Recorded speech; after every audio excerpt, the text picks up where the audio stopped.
The HIV Internal Education Committee of the Barbados Government Information Service is made up of 6 persons, and they're from different areas of the organization purposely, because we have a radio section, we have a television section, we have a press section, and of course every office has administration.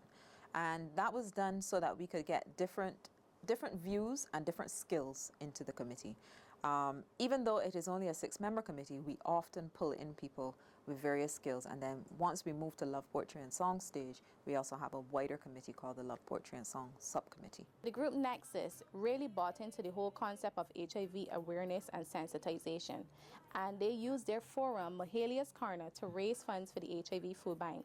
So we supported the initiative twice, and in all, they were able to raise $9,000, which they donated to the food bank, and we all know that will go a very long way towards helping persons who are living with HIV and AIDS or affected by HIV. This year we focused a lot on workshops, and we got a lot of support from our boss because she likes the fact that of not just doing PSAs and television programs, but actually sitting down with groups and speaking to them and getting some feedback and informing them about the issues. So we had a number of workshops. The last one was the artist workshop, which was just before, I think about 3 weeks before Love, Poetry and Song. We had 2 workshops for men. We had a session for ladies with disabilities, and we also did a teenagers workshop and a parents workshop. The parents workshop and the teenagers workshop were new because we have had sessions for women, as you've heard before, and it is usually done based on information coming from the HIV Commission in terms of who's vulnerable and what are their particular needs. So the workshops for the men focused on anger management, they focused on parenting, and of course every workshop includes HIV 101. And the whole point is that HIV doesn't exist in a vacuum.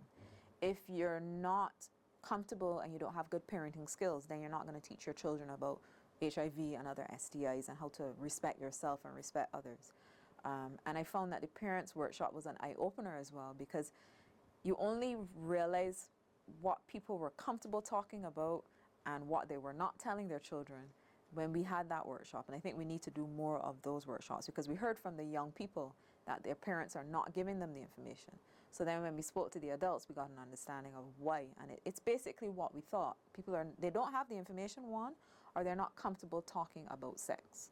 The teenage workshop was particularly interesting because we did not only discuss HIV and AIDS sensitization, we also looked at STIs, which was a big eye-opener for a lot of the teenagers there, because they weren't aware of the numerous diseases that they could be exposed to besides HIV.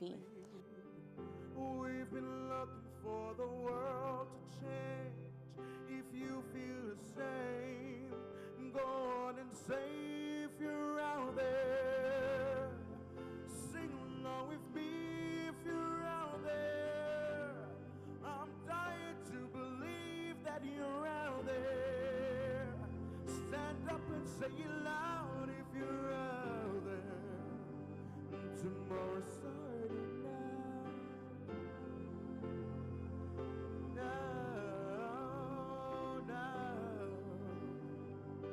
So the children were exposed to information about syphilis, gonorrhea, chlamydia, crab lice, etc. And many were shocked that some of these diseases can be transmitted not necessarily just sexually, but also through contact with things like towels and bodily fluid.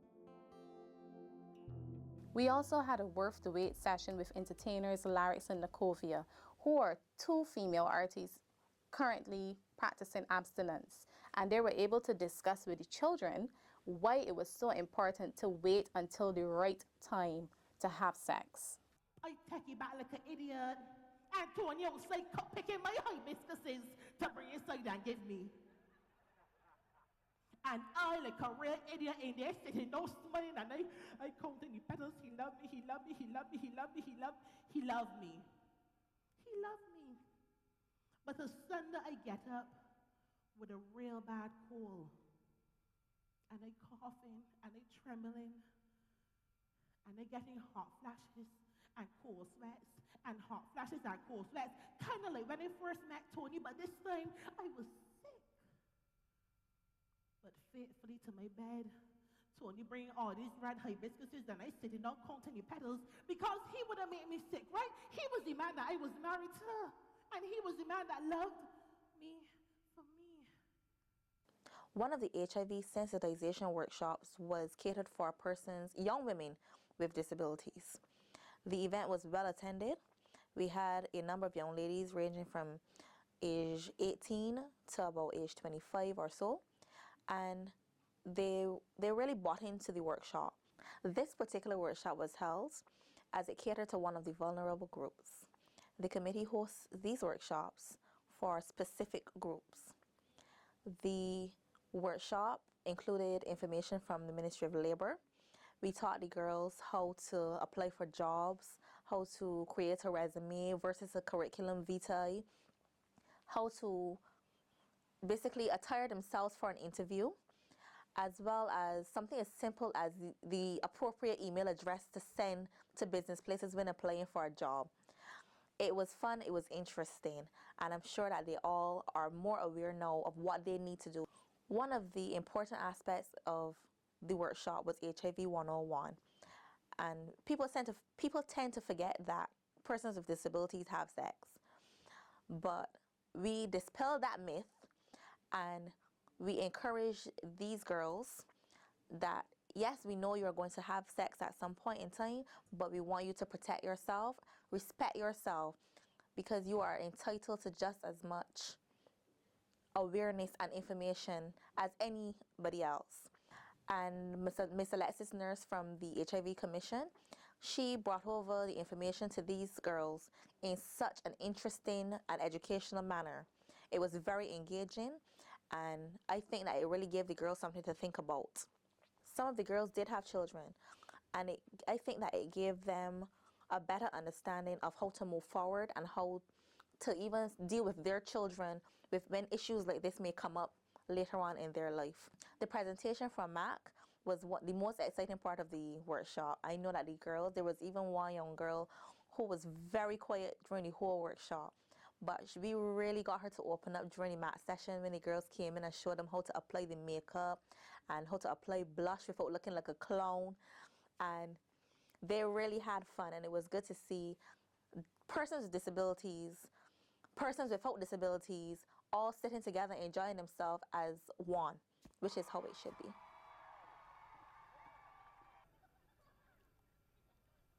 It's about time, stop, watch the clock, for another rhyme to fall from top. If truth was a crime, I would get locked, well, jail or fine. I just can't stop, cause I've been this way from the time I was small, so it's highly unlikely that I will ever change. Even though some people think I'm mad, some people think I'm crazy, some of them think I'm so damn strange. But that is because of the configuration of their brains. They are like yard fowls.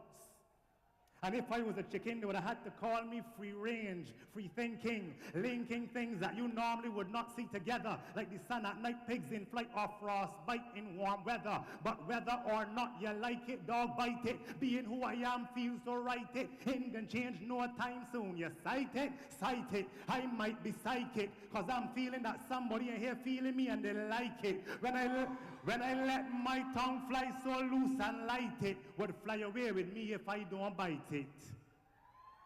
But I don't bite it, I let it go, I let it flow, to let you know what's on my mind one more time. A lot of things are going on in society. There are some concerns of the direction that men are going, especially when you look in the paper where persons are injured or even killed, sometimes mostly women, at the hands of their significant other. And we decided to start having some workshops directed at men to see if we could address this situation or these situations, because, well, it is not widespread that every morning we wake up and see an incident. It is still way, way, way too high. Because if love means a black eye and picking myself off the floor, I packing my things right now and I heading out the door. Because I don't want to be in this love thing anymore. Because you went ready for love. You went ready for me. You got too much anger inside, and I can hear it when you speak. And it makes me want to run and hide. I feel the only way to know for sure is if I take it real slow, in stages. Because next time, I can ask the right questions. Next time, I can think with my head. Never again will I get caught up in sweet feelings. Because next time, I could end up dead. We use the artist workshop to sensitize the artists who will be performing our love poetry and song about HIV and AIDS. We teach them how to effectively communicate regarding these messages. We teach them positive reinforcement.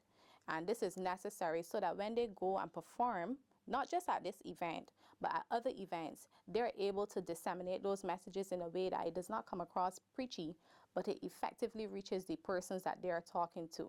We included a gender-based sensitization component because we wanted to explain to artists how their lyrics impact on the way society views women and views men in terms of their roles. And we also wanted to encourage the men in those sessions to talk to their peers, because we all know men relate better to men. Men are able to reason better amongst themselves as opposed to women preaching or appealing to the men. Nauseating stench of alcohol as he kicked every single night, and I stood there hoping and praying that he would see me. But guess what? He never saw me. And my mother cried.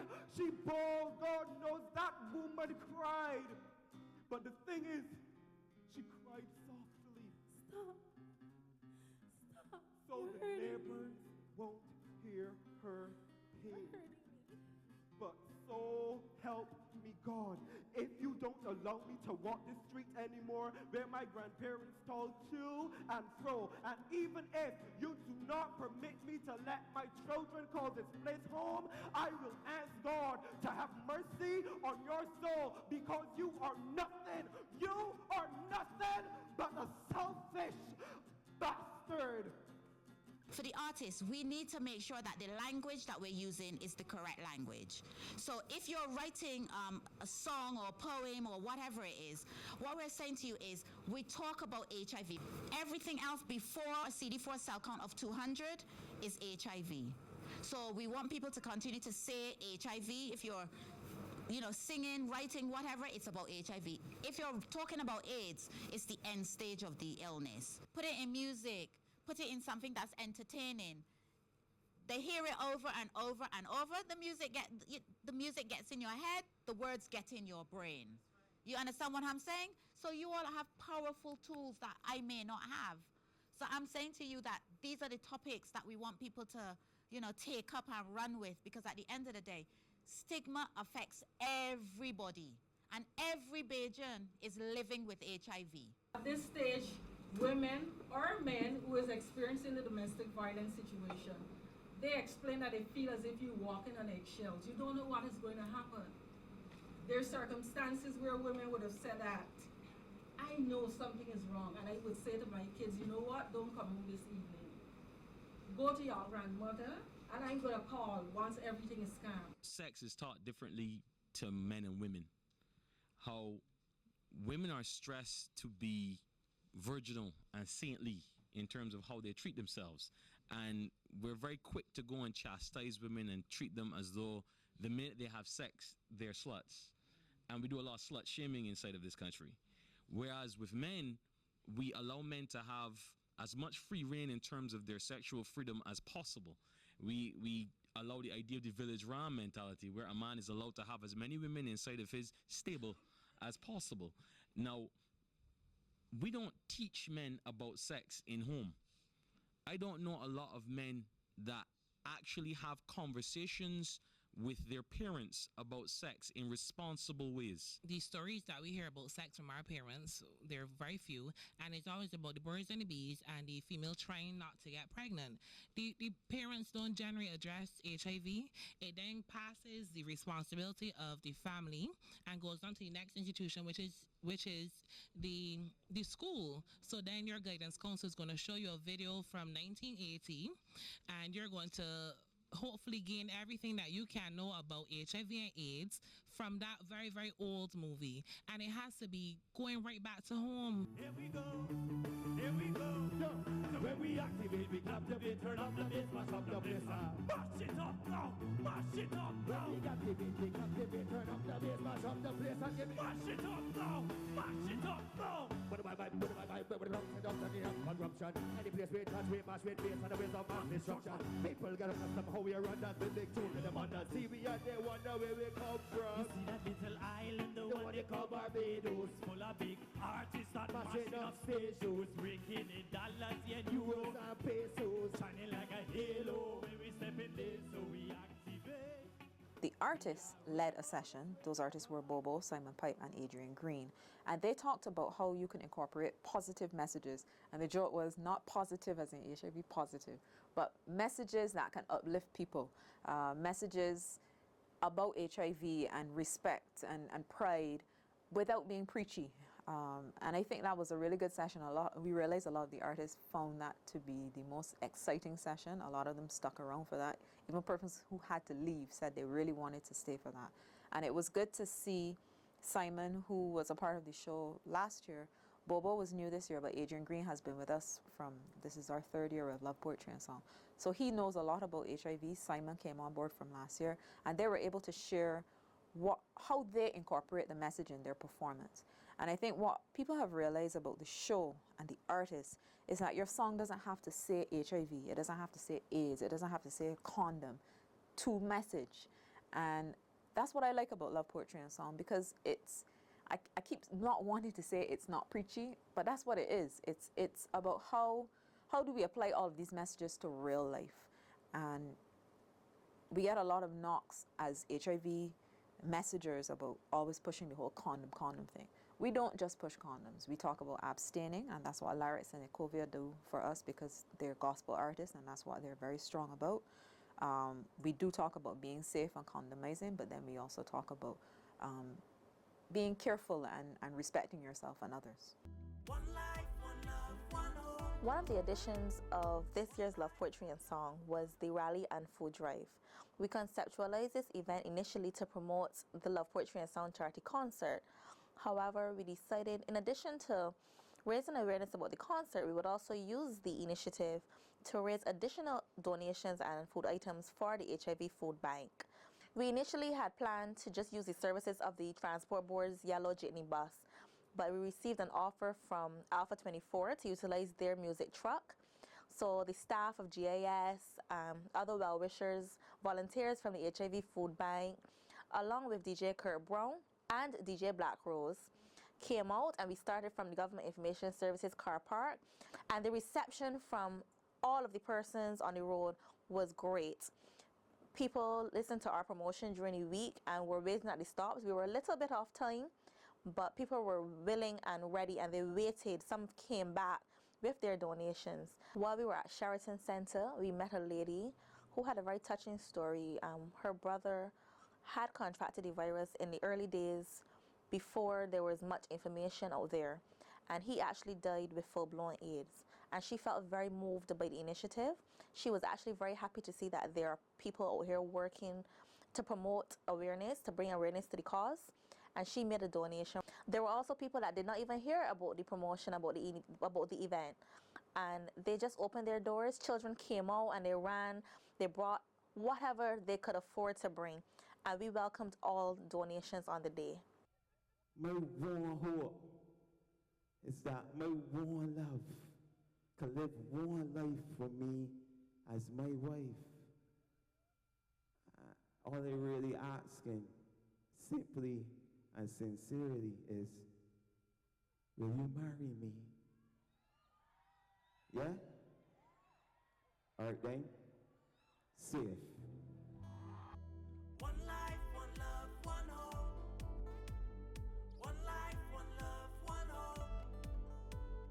One life, one love, one hope. One life, one love, one hope. The theme for this year's Love, Poetry and Song.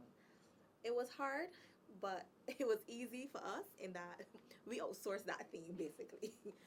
We sit every year brainstorming as a staff and as a committee, trying to figure out what theme would really sell to our viewers, our persons coming to the show. This year we really couldn't figure it out, because coming off of Safe Sex is Sexy, we really had to find a theme that would outshine that. So I took it home. We all went home brainstorming, and I kind of told my father, we are stumped. And in less than 5 minutes, he said, what about one life, one love, one hope? And I was like, whoa, I love it.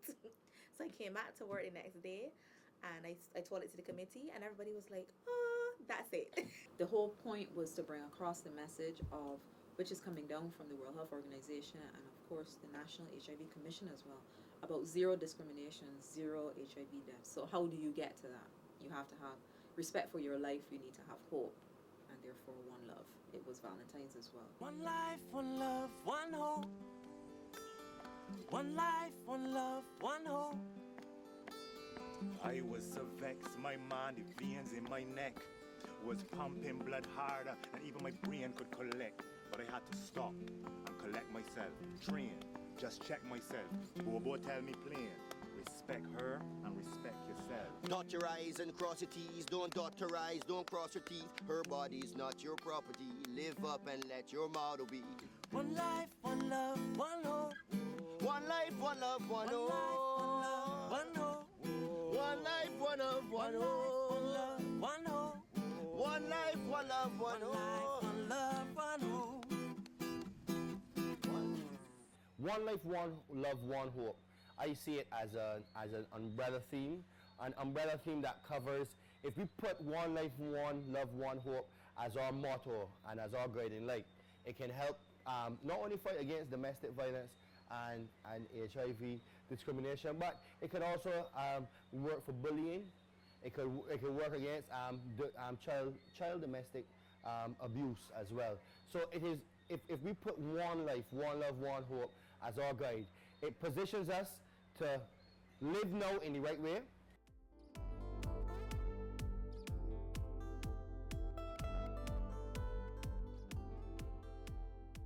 Cause people can't let people dying, children hurt, can you hear them crying?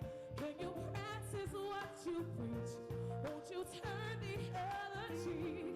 Father, Father, Father, help us, send some guidance from above. Cause people got me questioning, where is the love?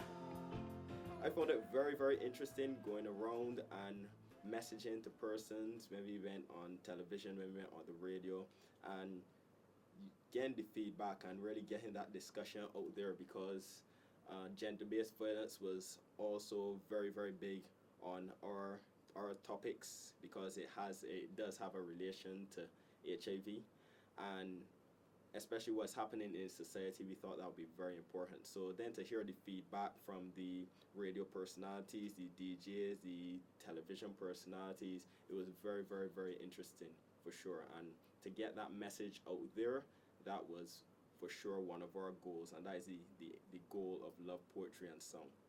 Looking back, I understand it all.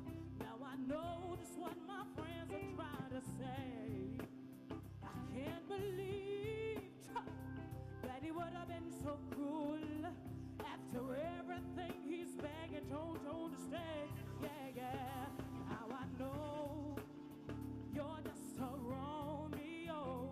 Now I know some kind of gigolo whatsoever. Another aspect of the promotion for Love, Poetry and Song 2014 was that we invited some of the artists who were performing at the show to come along with us to the various radio stations and TV stations.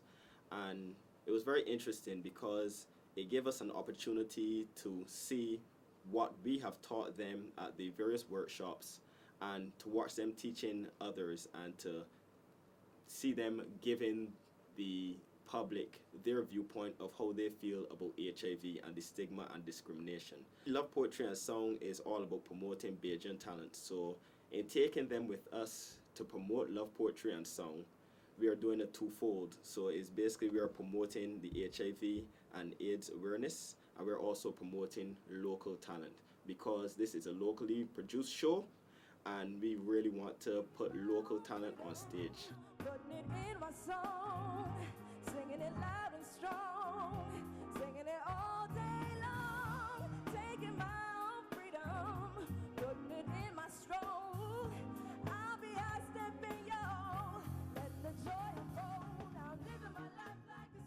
although our major focus is the mass media, but there's some persons are not necessarily reached, and so we constantly have to be looking for new ways and novel ways to present our information.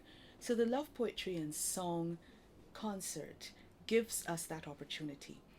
Not only are we able to showcase the talents of Barbadian artists, but the opportunity is used to educate those same artists who then use what they have learned to send positive messages to members of the population. And we think that in this way we are able to reach persons who would not have been reached via the traditional mass media methods. In addition to that, we have a twofold reason, because then we raise funds for the HIV AIDS Food Bank. This year, we were able to present approximately $25,000. This was a little less than we raised last year, but given the fact that we are in a recession, we're still very proud of what we have done.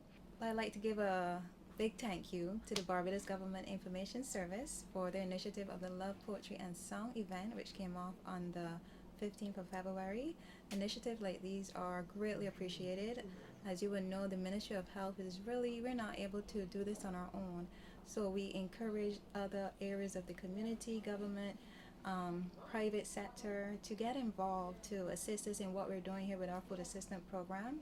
We're assisting persons who are HIV positive that are not able to manage their nutrition care on their own because of, could be unemployment, underemployment, can be dealing with the complications from the disease itself. Therefore, initiatives like these help us to provide the food assistance, the items we need to prepare our hampers, which we distribute monthly to our clientele here at the food bank. On behalf of the Business and Professional Women's Club Crisis Center and Safe House, I want to express my sincere thanks and gratitude to the BGIS for the donation of food items and clothing for the Safe House. It goes a long way in our dealing with the survivors of domestic violence and their children, who we have to cater for on a monthly basis. So I want to again say a very heartfelt thank you. This kind of feeling, you cannot buy it from a store. You took it from inside of you. Just take me down and you're gonna find that new meaning. So when you see me whining and keeping with the timing, don't watch me, see, don't let me. It's something that you remember the way that me whining. So and my hard-working and beautiful, let's pose for the picture, the Internal HIV Education Committee of the Barbados Government Information Service. Kurt Brown, you can join it. Let's take a bow. I think we did a pretty good job. And of course, thank you to our supervisor who keeps us all on a tightrope, Mr. Ian Ennis. Thank you so much. And of course, our acting Chief Information Officer, Ms. Sharon Lynch, giving us all the support we needed to do this. And we're going to sleep till Tuesday now. Thank you. One life, one love, one hope. One life, one love, one hope. One life, one love, one hope. One life, one love, one hope. We welcome your feedback on our programs. You may email your comments to bgisfeedback@barbados.gov.bb. You may also view our website at www.gisbarbados.gov.bb or subscribe to our YouTube channel, the BGIS.